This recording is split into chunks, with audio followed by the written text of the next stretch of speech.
जिसको भी राजा बनने का शौक है उसे इतिहास जरूर पढ़ना चाहिए। वहीं आपको मिलेंगे डॉक्टर अंबेडकर, असंभव को मजाक बना।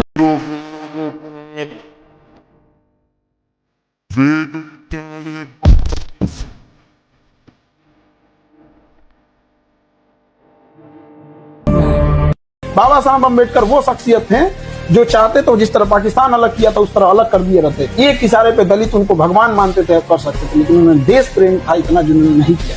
लंदन में गोलमेज सम्मेलन में बैठ के रेमजे मैकडोनाल्ड के सामने रेमजे मैकडोनाल्ड ने अलग क्षेत्र दिया था दलितों को।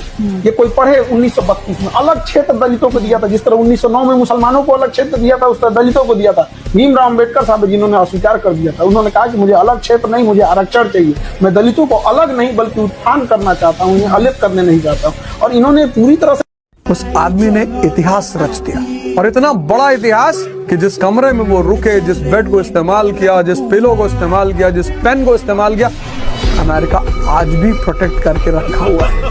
इंडियन गवर्नमेंट जब मांगने पर नहीं देता, कहता है ये मेमोरी है साहब हमारे लिए। इतना बड़ा महान आदमी ईस्ट से आया, हम उसे भिखारी समझ रहे थे, वो सन्यासी निकला। पहली बार जीवन में पता चला कि सन्यास का मतलब क्या होता है। यूनिवर्सल एम्पायर सन्यासी।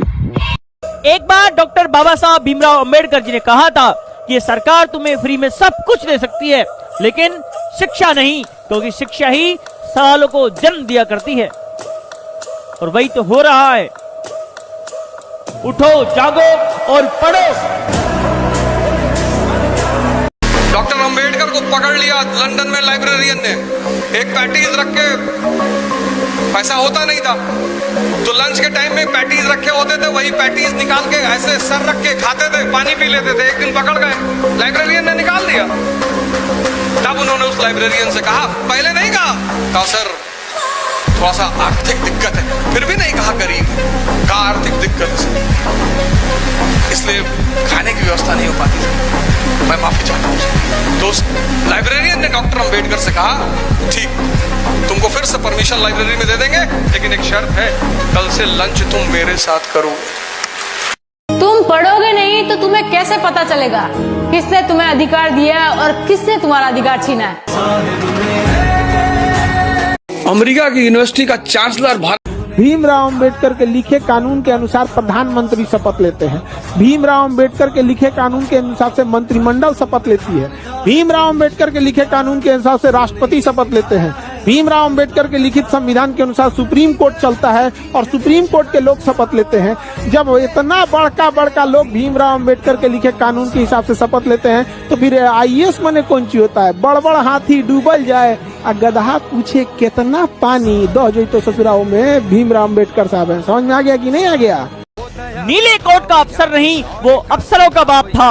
अखंड भारत का सूत्र जिसने लिखा अपने आप था, उसकी कलम का एहसान न जाने कितने भरते अपने पेट पर हैं। अदबी से नाम ले उसका, वो भारत रत्न अंबेडकर हैं। पूरे बाल पर जला रहे।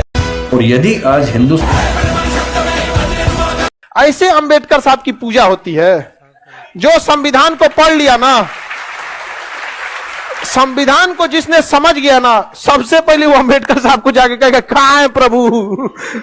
जिस अंबेडकर साहब को बाहर बैठाया गया था, स्कूल में घुसने नहीं दिया जाता, बाहर बैठ गया, बाहर से कितना तकलीफ में पड़े थे, बाहर कर दिया जाता था। उन्होंने यहां तक ध्यान रखा कि जब आपातकाल लगेगा ससुरा पास कौन करेगा इसको। सारी संप्रभुता जिसके पास थी तो चल गया वोट मांगने। कागज और कलम की शक्ति दुनिया की हर शक्ति से महान है। एक रोटी कम खाओ, लेकिन अपने बच्चों को जरूर शिक्षित करो।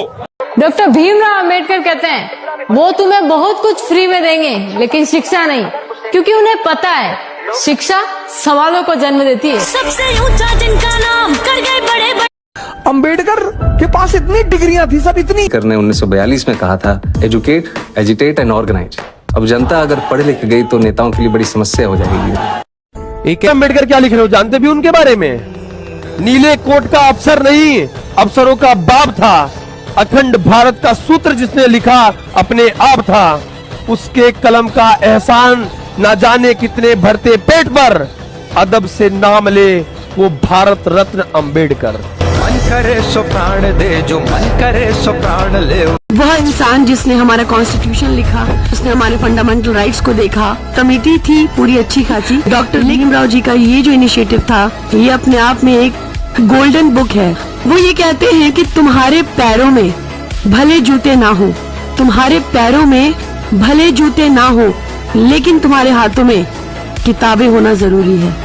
बाबा साहब के पास कमल कलम में वो मौका था कि तुमने 2000 साल तक हमको अछूत बनाया, अब कम से कम 200 साल तक तुम्हें हम अछूत बनाएंगे, क्योंकि हमारे हाथ में कलम है। मगर बाबा साहब डॉक्टर अंबेडकर, उन्होंने अपने पुरखों के होने वाले अपमान का बदला नहीं लिया। फर्क देखिए उनमें और हम में। उनके पुरखे को मौका मिला तो उन्होंने मनुस्मृति लिखी, और हमारे पुरखे को मौका मिला तो उसने भारत का संविधान लिखा, जिसमें सब बराबर है। You are dealing with the wrong person.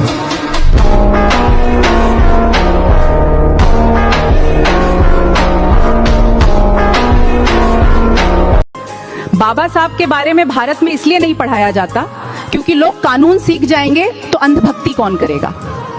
आज का सच यही है, ज्ञान से ही जागरूकता आती है और जागरूक इंसान कभी गुलाम नहीं बनता। भगवान श्री कृष्ण ने अपनी उंगली पर एक पहाड़ उठाया, ये हमारा विश्वास है। लेकिन एक व्यक्ति ने अपने कलम के भरोसे पूरा का पूरा समाज उठाया, ये हमारे सामने की बात है।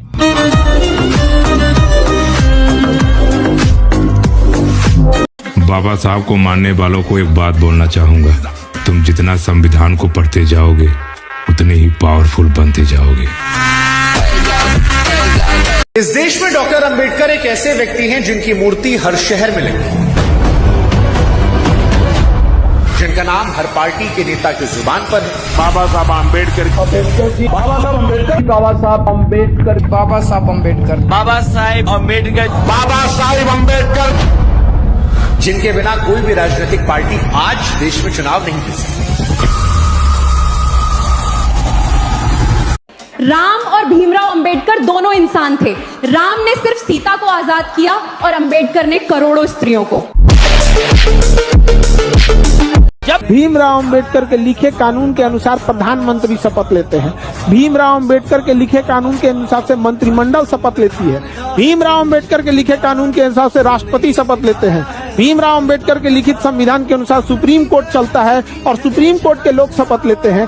जब इतना बड़का लोग भीमराव अंबेडकर के लिखे कानून के हिसाब से शपथ लेते हैं तो फिर IAS माने कौन सी होता है? बड़ हाथी डूबल जाए और गधा पूछे कितना पानी दह जो तो ससुराओं में भीमराव अंबेडकर साहब है। समझ में आ गया कि नहीं आ गया?